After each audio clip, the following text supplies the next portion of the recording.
Harry Kane hits out at the 8 players that have dropped out of this England side, which sparks the question, are you club over country or country over club? So as you all know, 8 players have dropped out the England squad for the upcoming games against Greece and Ireland in the Nation League. And then if you include Jarrad Branthwaite in that, it's actually 9. These are the following 9 players.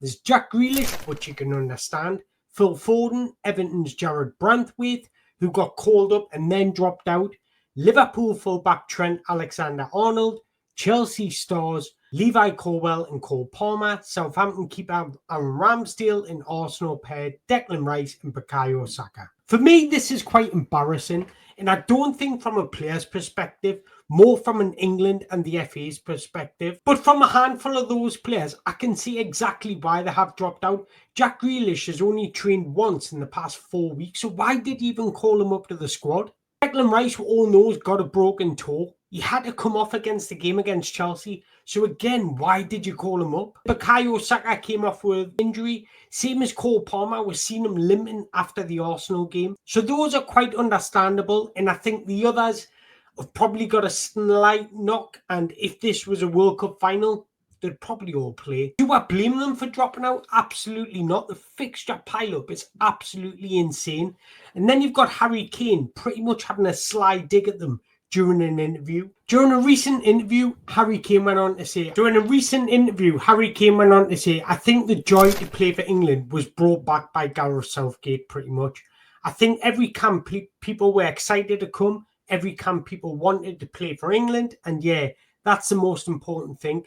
I think England comes before anything. England comes before club.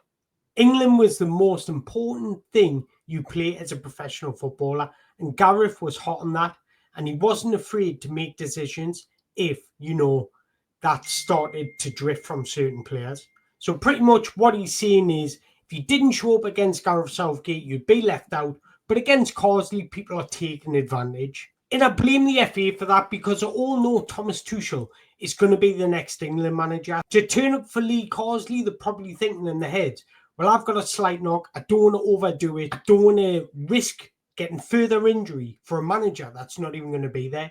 And I put that down to the FA. There's absolutely no reason why Thomas Tuchel is starting the 1st of January. Get him in straight away. You're paying all this money for him. You've convinced him.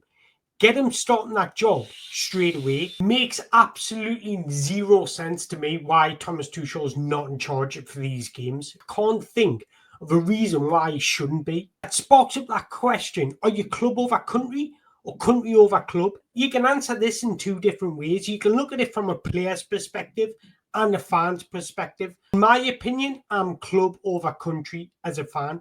But if I was a professional footballer, I think the greatest honour I could probably have in my career was representing England. You think back at all the players that are representing England and ask them what was their highlight of their career, what was their greatest honour of their career for club and country, the majority of them would say their first England cap. And I think that's what it's all about, reaching the pinnacle.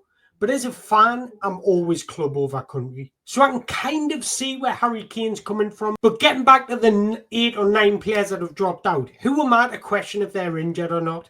I do actually believe some of them have legitimate injuries, but I do believe some of them are milking it a bit. And getting back to what Harry Kane said and how he kind of took a sly little dig at them, he went on to say it's a shame this week, obviously. I think it's a tough period of the season, and yeah, maybe that's been taken advantage of a little bit. I don't really like it, if I'm honest. I think, like I've just said there, England comes before anything, any club situation. Now, one thing I will say to that is the Premier League are preparing for their most tough schedule of the season. Over the Christmas period, the congested fixtures take a lot out of players. Whereas one thing Harry Kane's forgetting, he gets a 2-week break. Over the Christmas period, Bundesliga, Liga, Serie A, La Liga, all the other European competitions have a 2-week period. So he's going to have that time to rest, recover. Whereas these players in the Premier League don't get that time. So from one side, I don't blame the players for dropping out the squad because they're not turning the back on the country, which is completely understandable because of the intensity of the games in this era. One week injury can literally turn into a 2-month injury. But on the flip side of that, you can look at it and say these players couldn't care less, could not care less. And I think this epitomizes the England feeling or English media's feeling towards the Nations League. But one thing I will say to that, yes, we can look at them as glorified friendlies, but how dare we? How dare we show lack of respect to a competition? This is not the first time. You can go that time at Wolves where we got beat. Not only beat, thrashed by Hungary 4-1. Don't get me wrong, this Greece side are a good side. I'm not 100% certain England can go there and get a result. Not even with a makeshift team that they've got now. It's completely inexperienced.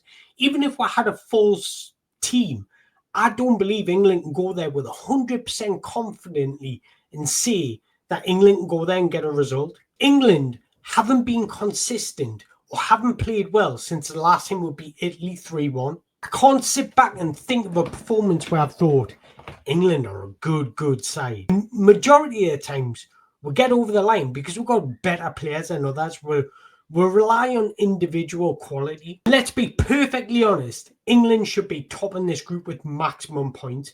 It's not disrespectful from us England fans to say that we should be beating Finland, Greece and Republic of Ireland.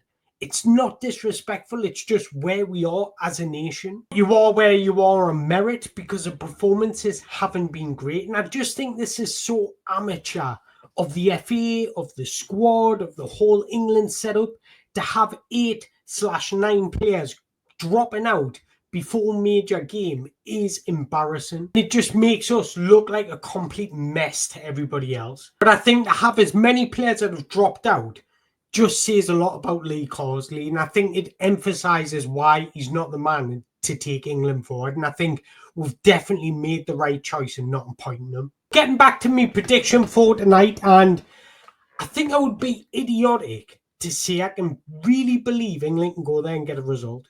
Predicted lineup on paper, we can get a result, and this is a predicted lineup: a 4-2-3-1 formation. Jordan Pickford at goal, Kyle Walker right back, Mark Gahey, Konsa, Lewis Hall making his debut, Conor Gallagher, Angel Gomez, Noni Manuigi, Jude Bellingham, Anthony Gordon and Harry Kane. That lineup should be strong enough to beat this Greece side, but this Greece side are very good, and we're seeing it in Wembley. They're absolutely tortured with, and I know Lee Carsley got his formation and his setup and his personnel completely wrong, and I don't think he's going to make the same mistake twice, because if he did, I would chuck him out the door now. Greece are dangerous. This is high-level football. These are players that are capable of producing at any moment, and if you're not on it, you will be found out. I really want to back an England win, but it's so hard just to be confident enough to say we're going to go there and win 2-0. We're going to go there comfortably and win 3-0, because I just can't see it. I can see Greece scoring at least one, but I just think the whole setup from an England perspective going into these games is a complete shambles. The only thing I will say is I'm happy for the debutants that have been called up and the young players that have been called up. I really do hope they shine and get their opportunity. The likes of Lewis Hall, Tino Livramento, Morgan Rogers, Taylor Harwood-Bellis. I really do hope they get an opportunity and they absolutely grasp it with two hands. Because there's nothing better in football, just seeing a player just absolutely thrive on the biggest stage. But I want to know your predictions. Let us know in the below. And once again, I appreciate you all watching. Thank you very much.